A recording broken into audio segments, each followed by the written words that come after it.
Come on, Gracie, it's time to go.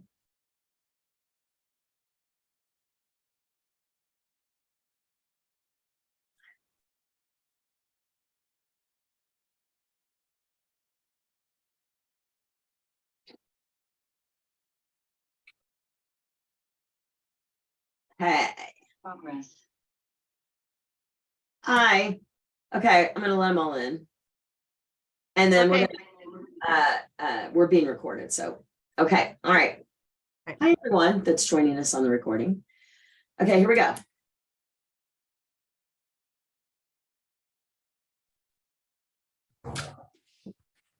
Hi everyone, come on in, come on in. Hello, hi. Everyone. Hello. Come on in. Good morrow. Good morrow. Good morrow. All right. Come on in. Come on in. Come on in.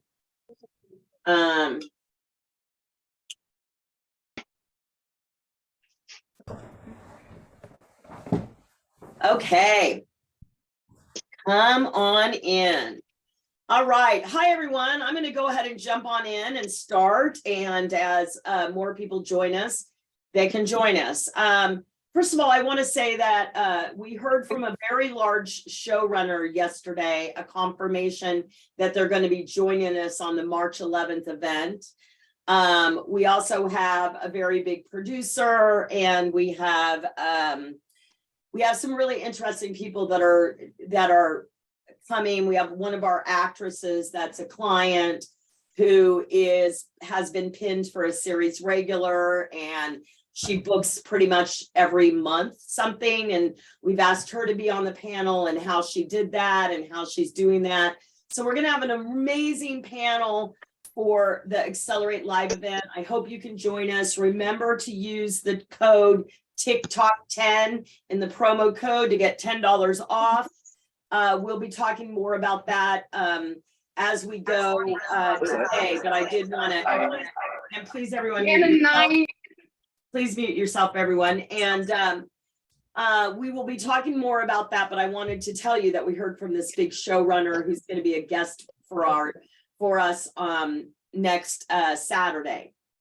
The other thing I want to tell you about is for you guys that are feeling behind and want to spend a little bit more time with me, we are going to do a webinar this Saturday, and it's called Catch Up to the Challenge. And that webinar will be from 3 to 4 p.m. on Saturday, March 4th. That's Eastern time, 3 to 4 p.m. So wherever you are, it's like 8 p.m. in UK time, and it's 12 p.m. on LA time. We're going to be doing a webinar just to catch up on everything we covered this week. So if you feel behind, or maybe you've been telling your friends about this and they weren't able to join us, have them come to the webinar. We'll be sending out that link for the webinar in the email that goes out on Friday, but it is happening Saturday. It's called Catch Up to the Challenge. Okay.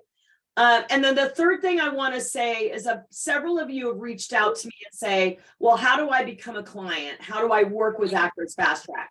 So Sarah is here today with us. Sarah is who you need to talk to if you are interested in doing that. And again, she's going to put her link in the chat. If you would like to hop on her calendar, she opened up some space just for the people that are in the challenge to talk to you. There's no charge for that call. And you're not, you certainly are not in a commitment to buy from us at any point. But if you just want to have a conversation with her, get on her calendar and talk to her, and she will be happy to talk to you. And Sarah, yes, I will share that in a moment. Sorry, I'm letting people in and I copying and pasting and everything. So give me a little bit of time. Okay. What's up? Okay, cool. So Sarah will be sharing that link with you guys if you would like to get on her calendar. Okay, I want to talk a little bit about brand and how that works. Okay, so tomorrow we're gonna even talk more about brand, but I want to just briefly tell you that we're gathering these adjectives, but because we're going to have you do some branding work. And for you guys that are on TikTok, I just posted a video today about brand and why brand is important in any company. Because if people don't know what to do with you, they're not going to purchase you. And I think there's this very big misnomer with actors that I need to be versatile. In fact, a couple of you on the adjectives that I saw, you had the word versatile. Versatile is a bad word when it comes to acting. No one is buying versatile. And if you've never heard this story, I'm going to tell you this story about why this makes sense. So there was a man that developed a bug spray that killed all bugs. And he was excited about that. So he put it, in a store to sell it, and no one bought it.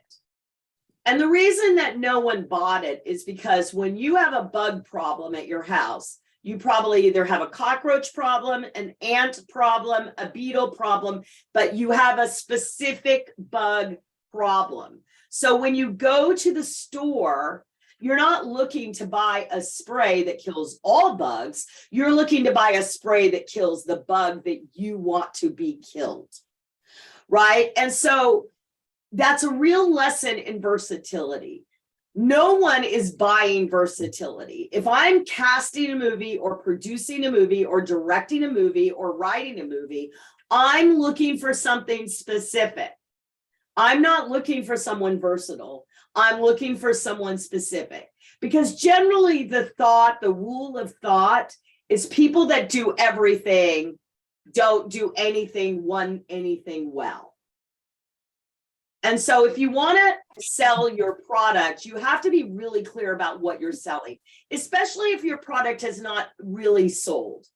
I mean, if you've been doing low budget indies and maybe plays and stuff like that, and even plays. I mean, I made a living as an actress on stage for 20 years, and I was known for certain roles. In fact, there's a famous story about a certain theater casting a production of School for Wives by Moliere. And the role was Georgette, which is the maid. And the breakdown read like this: salty, earthy, not the brightest bulb in the bunch. So the casting director called my agent in New York and said, who would you like to send in for this role? And my agent said, well, I can send you people, but Valorie Hubbard's going to book it. So my agent knew that Valorie Hubbard, out of all the actresses in New York, was the person that knew how to do salty, earthy, not the brightest bulb in the bunch, better than anyone else. So what we're looking for in your brand, and we're going to talk more about that tomorrow, and we're going to actually have you do an exercise around it tomorrow, is we're looking for what you do better than everyone else. What are the words that really describe you? And some of you guys, I went through some of your stuff and I pointed out words that stuck out to me. And the reason those words stuck out to me is because, number one, if you can be bad or evil and you have that side of you, that's what you should be selling, because that's always a bestseller. It'll get you working all the time. Just like a normal everyday guy, no one's buying that. They're buying conflict normally. Even if the conflict is you're so happy, you're overly happy, right? And so we're really identifying that. So here's the assignment for today. The assignment for today is I would like you to make a video. And I would like you to make a video about what what I would like you to do is make a video about what surprised you. Like, what was the thing that surprised you, the insight that surprised you when you received your adjective feedback? What's the thing that was like, oh, I didn't see that about myself? Or that was the part that I was like, oh, really? Or all these people, like a lot of you guys were getting, like, I think, Reese was someone that like everything he listed was like exactly in the same genre. So people are really clear about who Reese is. I loved Claire Calverley. I mean, you really said in your dream what you wanted to be, and then pay attention to that in the adjectives, because this sort of like middle class, working class, matter of fact, strong, brave chick was who you said what you wanted to do. And then your adjectives aligned with that. I thought Sarah Smith's, you were great. I loved your adjectives. They really stuck out to me. Regina Perone, who's a client, I thought, you know, like Regina, I love the word sassy for you. I think that's really strong. I really like that. There's like a sass that you have and a matter of factness that you have that a lot of people in your life really saw. And I think you shared the one that you did last year, but it's still very prevalent for you. And so I really liked that. And again, I said Reese. I really thought Reese's all your adjectives. I was like, oh, he's really putting out clear signals because people are coming back at him very clear. If your adjectives were seemingly all over the place, talk about that in your video. Say, you know, like I felt like people don't really know, or maybe I didn't ask the right question when I asked my friends, right? And so we're going to give you an exercise tomorrow and a booklet to help you with that, so you can get more clarity in what you are selling and what your brand is. Because as we begin to build out these pitches in the next week and a half, you need to know what you're selling in order to pitch people. And as we move towards like our summer pitch fest, where you get to pitch to agents and managers, and you're building out your pitch for those people, you need to be really clear about, you know, who you are and what you're selling when you're pitching to an agent, among other things, which we're not going to talk about because we're not there yet. And then when you're pitching to customers, even more so about what's your brand and what you tend to shine in. For you guys that are in our LinkedIn class that we're teaching right now, you know, we talked about that a lot last week in the first class. We talked about, and just like Mara, who's one of the teachers of the class, I worked with Mara like, you know, nearly 3 years ago, and Mara's clarity in her brand has gotten so much clearer. So the thing that you need to know about brand is evolution. Brand is, you're going to get clearer and clearer as your brand, but you've got to have a starting point to understand what that is. Okay, and so that's what we're working on. So again, the assignment is to make a video, post it in the I Love Actors Facebook group, and tell us what surprised you or what insights you got from the adjective feedback. And be honest, you know, I want to say this. Some of you guys feel like some of you guys that were posting your dream videos last night were apologizing for posting them late. Stop apologizing. Like literally stop apologizing. You do not need to apologize to me or anyone in our team. We're doing this challenge for you. And wherever you are in your acting career, I want you to allow yourself to be there. And we apologize too much. Many years ago, I worked in Poland with Grotowski during communism at the Lab Theater in 1986. And if you know anything about Grotowski, it was fucking hardcore. We lived in a barn with no running water. We slept in a barn with no heat, no running water. We showered in a waterfall. We did Grotowski exercises like all night long. We were like Amazon actors, right? And one of the things that Grotowski drilled into my fucking head was sempre est ratio, which is Latin for there's always an excuse. And when you go to a conservatory for acting, that's another thing they drill into your head. When you forget your line, you don't say sorry. You just say line. Stop apologizing. You're in process. You're an actor. Stop apologizing. You are supposed to be making mistakes when you're in rehearsal. That's why it's called rehearsal, right?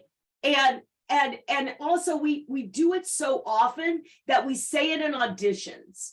Like, not that we do that many live auditions anymore, but like, you know, I had that happen once, even though that was drilled into my head. I was in the middle of an audition for Law and Order, and I fucked up so bad that I said, sorry. Oh my God, don't say you're sorry.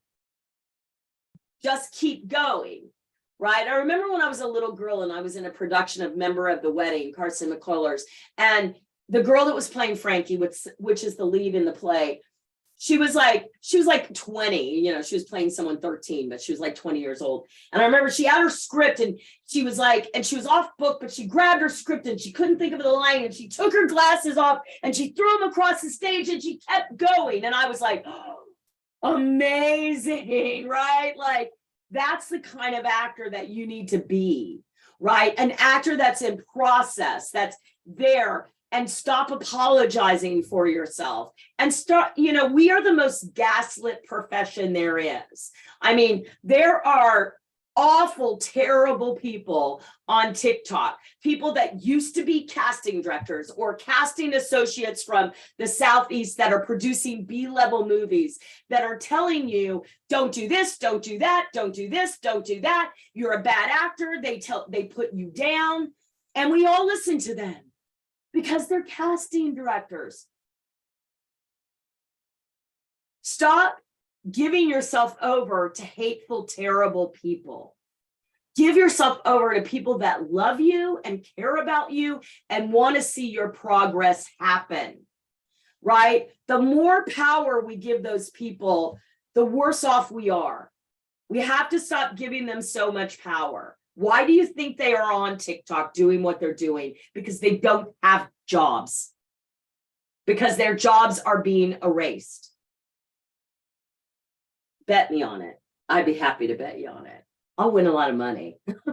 So, you know, it's happening. So I just want you guys to give yourself self-respect and have confidence and love yourself and trust yourself and stand in your value and understand that people aren't allowed to fire hose you or to gaslight you. And you don't need to say you're sorry, because we want you, even if you do a terrible video and it sucks and all that, it's okay.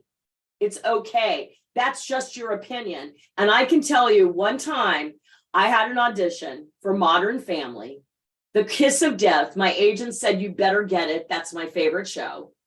I went into that audition. I kept forgetting my lines.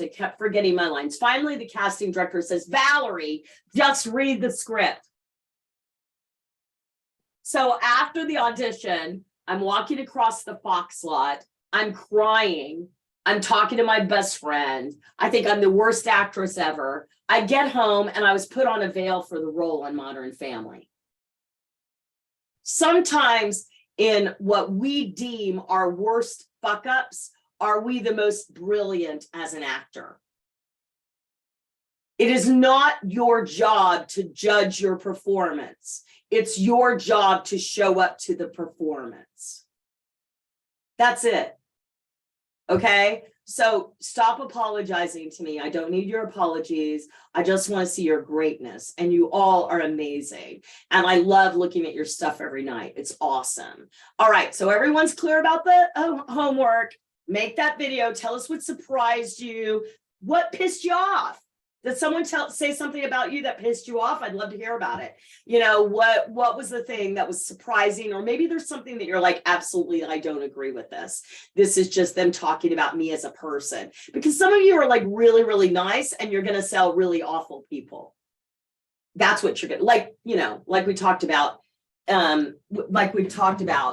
people that, you know, people that are, Alan Rickman is a perfect example of someone that was really nice and basically sold terrible people. Okay, great. Who has a question? And let's hear from some people we haven't heard from yet. So raise your hand, and Jeremy, come on down. Okay, so I accidentally missed yesterday's recording, so I didn't really hear you say that we needed to ask people about who they think we are as an actor. So do that today. And so Yeah, no, but I asked them who they thought, like I asked them to describe me in 10 words, in 3 words. And so I have their description of me as who I am and not who they think I'd be able to play as an actor. Is that okay? Or should I still ask them like, okay, who do you think I should play as an actor? You know, you've been doing the branding class, is that correct? Yeah.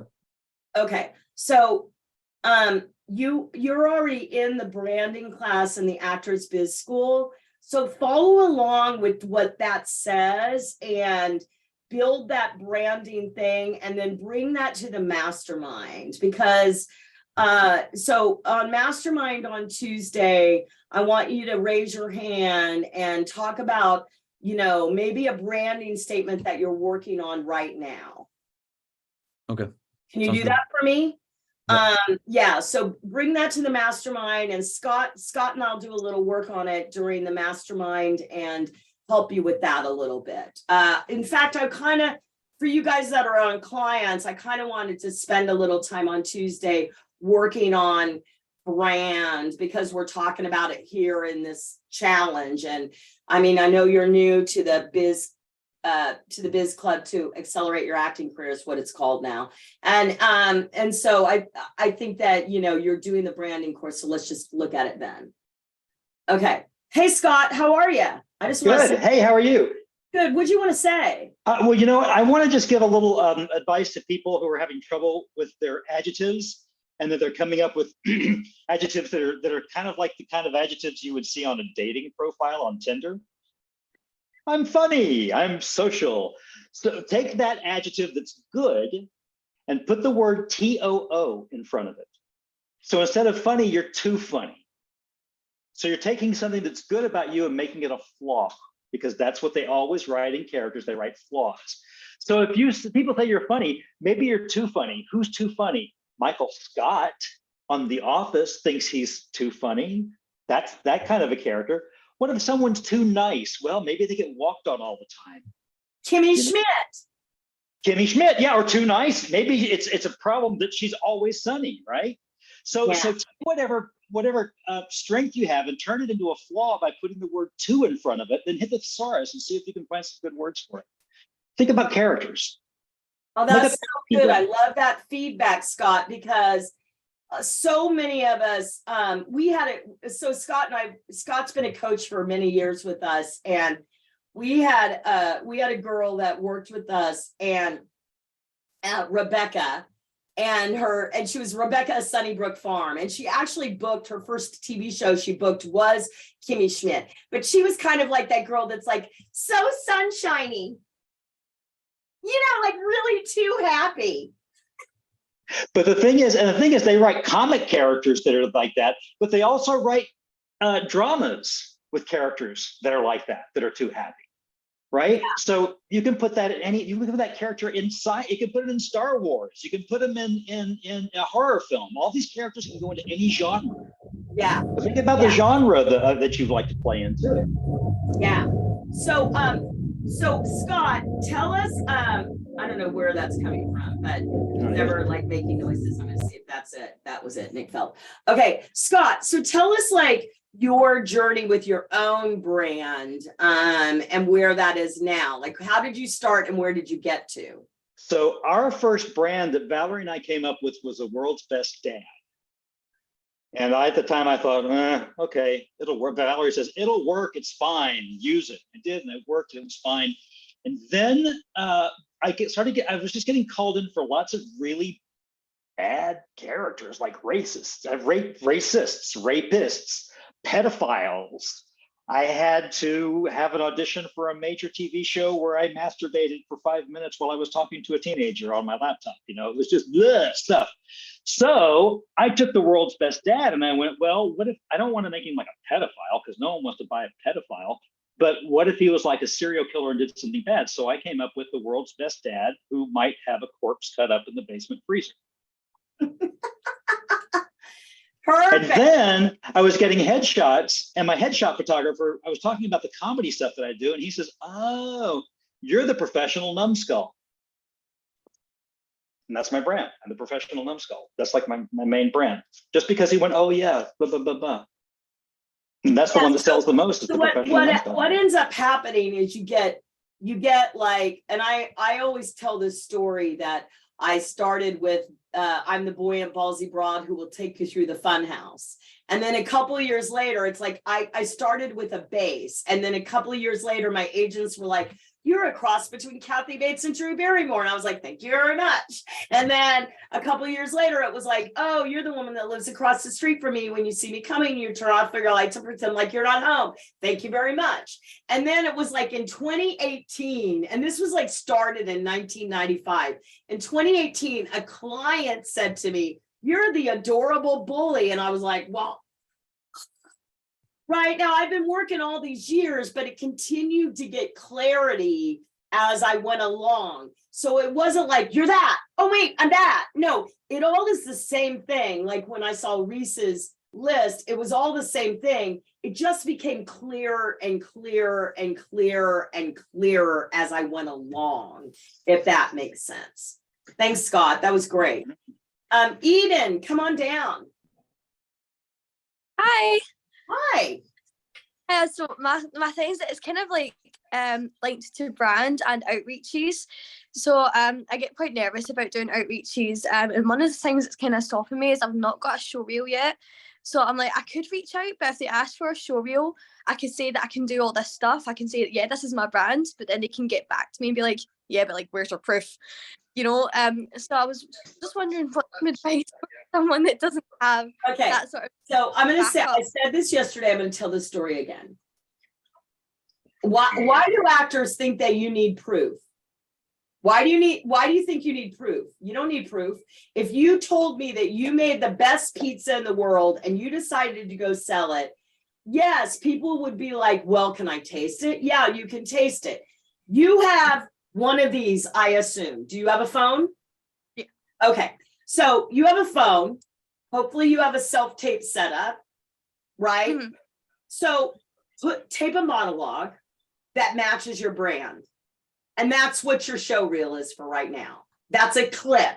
You don't need a whole reel. You're a beginner actor. You don't need a whole reel. You need one clip.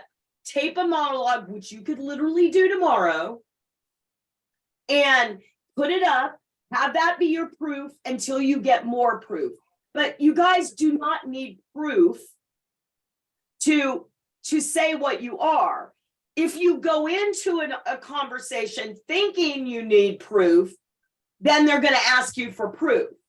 Because then you're going into the conversation not standing in your confidence. I'm an actress. My name is Valorie Hubbard. Nice to meet you. I love what you do, and I would like to be a part of it. Let's have a Zoom meeting. Yeah, that makes a lot. What have I seen you in? In my car on the 101? At a restaurant that I wait tables at? I'm not sure where you see me in. If that's the question that you're concerned of getting asked, but actors have this thing that you need proof.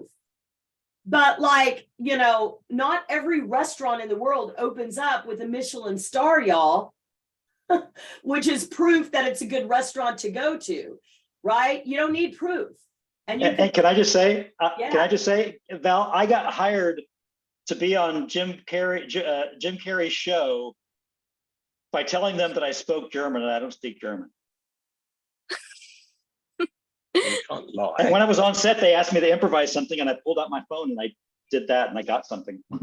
So they all, here's a secret, Valorie. They all think that we're brilliant actors. When you go into an audition, they're expecting to see something great out of you. So forget the fact that you got to prove that you're a good actor. You don't have to prove that you're an actor to anybody that you're good. You are good. They expect you to be good. They just want to know whether you'll be good in this particular job. That's what they're trying to figure out. Yeah. Thank you so much, guys. You're welcome. Angela, come on down. Angela is Laura Stisser's friend. Hi, yes. Hi. Hi, everyone. Hi. I'm at work, but I'll make it quick. Do you sell those t-shirts you had on yesterday that say full-time actor? Yes, we do. Oh, right. That's how do I get that? Sarah's going to put the link in the thing. Awesome, because it's a great manifestation.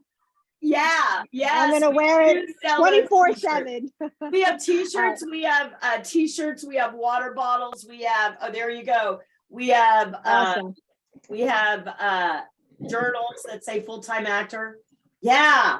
Awesome. Yay. Thanks Okay. for, by the way, Thank you. a really damn comfortable t-shirt. It's one of those t-shirts that's really comfortable, the soft cotton. And it Awesome. Love shrink. it. Love it. That's what Thank Laura you. said. It doesn't shrink. Okay. Awesome. Okay. You're welcome. Thank you. You're welcome.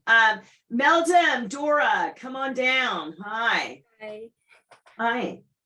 Yesterday you talked about an event, but it's impossible to me to attend that. So my question is, what if we can't join that event? If you can't come to the event, then, and you would like to talk to us, get on Sarah's calendar and have a conversation with her separately. She can fill you in on a little bit of the event. Our next, we're gonna have a webinar, which be on the lookout for. It'll probably be sometime in June about how to get an agent. And we do a free webinar every month, you guys, with my friend James Howlett. For you guys that have been coming to those, you know that he wasn't here in the month of February because his kitty died. But the next free webinar is Thursday, March 16th. And that's at 1 p.m. And we do every third Thursday of the month. James and I meet and we just do a webinar. We send out the link and we just talk about whatever subject I want to talk about. So we do a lot of free events. And then we do 3 paid events a year, which is Accelerate Live. And then June 30th is the, July 30th is the Summer Pitch Fest, where you pitch yourself to agents and managers. And then October 6th, 7th, and 8th is our 3-day event, which is called the Game Changer event. So try to put that in your calendar so you can come to the Game Changer event and the Summer Pitch Fest, because those events are really, really awesome. But if you would like to talk to Sarah, she will put her link in the chat for you, okay? Okay, thank you. You're welcome. Kylie, hi. Hi, this is on the subject of branding, obviously. Uh-huh. So I know like typecasting can be a thing. And so I was just wondering if like whenever you throw out your first brand and like directors just decide like that's what you're going to do, or like that's all they see you as, will it be possible to branch out in the future with like various other roles? Once you get Or- known, you can branch out. Okay. And if you don't, like, just look at people like Robert De Niro. His first roles were, you know, Mean Streets, Raging Bull, Taxi Driver. What did they all have in common? The mean Italian guy was something wrong with him, a little bit off. He played that role consistently in Capote. Like everything he did, he played that role over and over again. And then later on, he did Meet the Fockers and Analyze This. Like he was able to stretch once he's in the castle. But if you are, if you're starting out or just trying to get known, you're going to get known a lot faster if you have a point on the end of your pencil. If you are really specific, you're going to get picked a lot faster. I've worked with thousands of actors, and I can tell you that the people that are specific are the people that get work the quickest. Inevitably. That always is the case. And you know, you figure out things as you go. I mean, like I saw Matt on here, who's a client, and Matt's like tall, good looking, blonde guy, you know, and he discovered through the course of working with some acting teachers that he was really funny. And so he started really focusing on that because that seemed to be a better way for him to go and get really much more clear in what he was selling. So it's fine. Once you're in the castle, you can move around. Right now, you're just trying to get into the castle. So the clearer you are, then the better, you know, oh, she's the daffy girl or the mean girl or the, you know, they want to quantify that. They want to put you in somewhere. And, you know, my friend Kurt, who I'm hoping is one of our guests, who you guys will all recognize. He was Kissinger in Vice. He was He's in that show about Showtime about the Lakers on HBO or Showtime or whatever it is, the Adam McKay show. He plays that down and out kind of dick, kind of yucky guy, right? And he tells everyone when he comes to my events, get in line and stay in line. Because a lot of times what actors will do is they'll move lines, right? Oh, I'll do this now. Oh, I'll do this now. And if you don't stay in line, you don't get any traction. You don't get any traction, okay? Thanks, you. Kylie. You're welcome. Katrina, hi. Hi guys, I basically have a query. Did I understand correctly that if some of you have some traits of a negative character, we should start with those and advertise ourselves as that mean person as opposed to be a ladybug? Just well, I mean, yeah, because like if you look at almost all the shows, there's always, every character has a problem, you know, a hiccup, right? Like it might be the anti-hero, or, you know, like if we look at a show that The Last of Us, which is really popular right now, we look at the lead character, like he has a chip on his shoulder. He's angry because he lost his daughter the first night that the zombies hit America. His daughter was killed. And so he's got this, his issue is he has not gotten over 20 years ago losing his daughter, right? And so he's got this, he's a hero, an anti-hero, like, so like the thing that Scott said about adding 2 to the top, it's really good because, you know, we're not in the days of Leave It to Beaver anymore. You probably don't even know what that is, but like the 50s sitcoms where you had like one-dimensional characters, those just don't exist anymore. You know, one-dimensional characters don't exist. And it's, yes, and I think it's like easier when you have,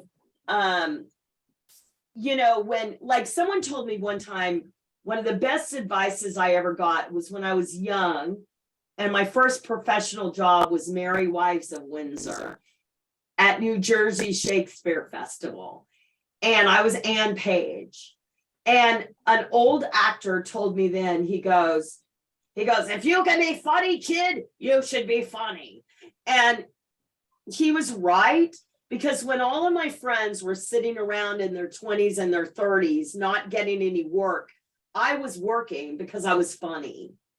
And so I really pushed that. And again, when I moved to LA, when I was 41 years old, I was really overwhelmed because in New York, I had known all the names of the casting directors and what they cast and all the assistants and all the associates. I was like a walking Rolodex. You probably don't know what that is either. A walking Rolodex of names. I knew everyone's name and I knew what they cast. When I moved to LA, it was very overwhelming because there was so many casting directors and I didn't know where to start.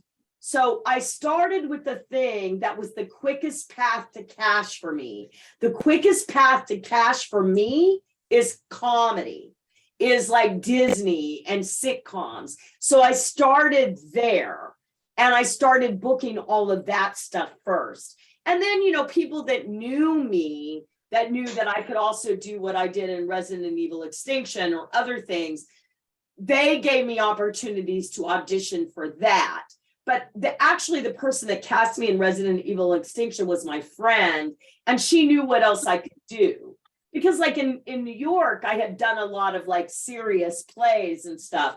But in LA, all I was doing was comedy. So people only saw me as comedy, which was fine. I was working all the time. But like you have to be really clear about what is your quickest path to cash. Like what's the thing you can do in your sleep? And I think most of you guys actually know that. Like, I bet you, like, every one of you has seen like a breakdown for an audition, and you've seen a play or you've seen a movie and you said, oh my God, that's my part. Why is that your part? Because you look like the person, maybe, but most likely it's because you understand the pathos of the character and you know you can play that, right? You know you can play that character. You're like, that's my part. Like if I saw a production of Glass Menagerie, like Amanda, the mother, is my part. Who's Afraid of Virginia Woolf? Martha is my part, right? I know the plays and who I'm right for. And so you guys, like, you know that. If you've been in scene study class, you know that. If you've been in acting school, you know that. Because when people cast you, they type you. You got to pay attention to that because that's how they see you. Now, can you change how they see you? Yes. I mean, my good friend Kate Walsh was blonde. And then she dyed her hair red and she got Grey's Anatomy.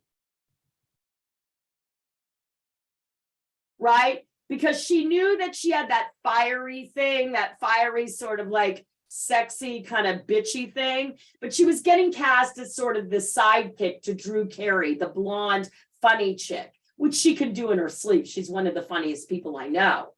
But she also knew she had this sly, sort of sexy redhead kind of thing. And she dyed her hair red and then boom, she booked Grey's Anatomy, which sent her career to the next level. So yeah, you can change how they perceive you, right? Like Michael Chiklis, for you guys that don't know him, he was on a show called The Commish. It was a sitcom on NBC and he was 30 something. And he said, I don't want to spend the rest of my life being the fat, funny guy. So he hired a personal trainer.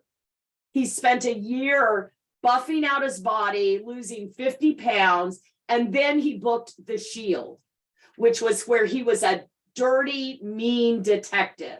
He completely changed his look and his brand on purpose. So you can do that.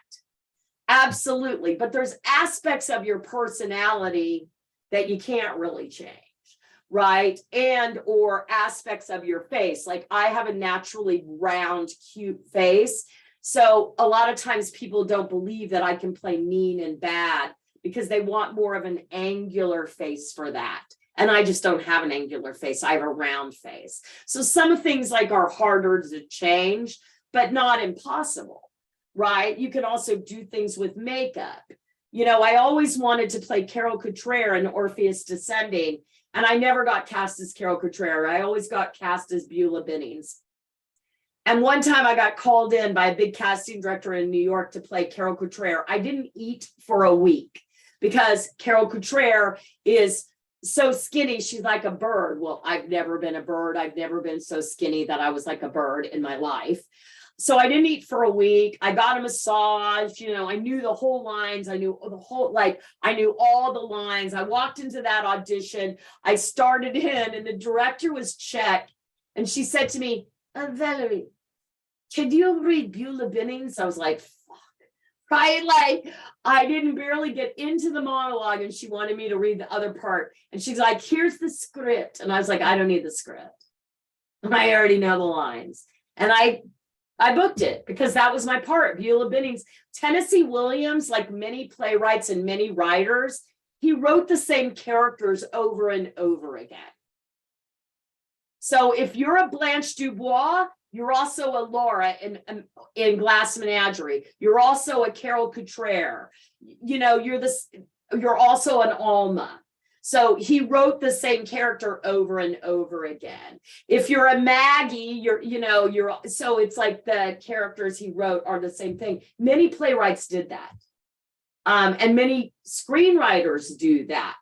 Tarantino, you see the same type of characters, and a lot of these movie guys, they are looking for an ensemble of actors. So if you're a new actor, one of the things that I recommend is being aware of who is winning Sundance right now, who is winning South by Southwest, who's at Toronto, who's out Cannes, what films are up and coming right now, what filmmakers are up and coming, because they have not formed their complete ensemble yet. If you don't believe me, just look at Wes Anderson, look at the Coen brothers, look at all these they use the same actors over and over again. So you want to become one of those ensemble members, right? And then if you know what you're selling, you know which one's going to hire you. Like I could be in a Chloe Zhao movie tomorrow because she casts mid-level, low-level, working-class Americans. That's who she casts. That's me. That's what I play. Okay? Good, you guys. Excellent. All right. So everyone, go make those videos. Tell us what surprised you today, what insights you got, whatever you're thinking about around this. And then tomorrow we're going to get deeper into brand. And by the end of the week, we're going to get to pitch. Remember, there is a webinar on Saturday starting at 3 p.m. Eastern time. We will be sending you guys the link for that. That's just an hour or a little bit, maybe longer than an hour with me to catch up to everything we did this week. And then so we go through Friday and then we do Saturday and then we start again on Monday. And if you want to get your ticket for Accelerate Live, please do. A number of you did yesterday. We're so excited. We have a really large panel that's joining us. It's going to be really exciting. Industry professionals for you to put on your radar and get to know. All right. I love you guys. Have a great day. And I'll see you all tomorrow. Same place, same time. And I look forward to your videos. Have a good day, everyone. Thanks, Val. Bye-bye. Thank Thank you. you. Valerie. Thank you. Bye. Bye.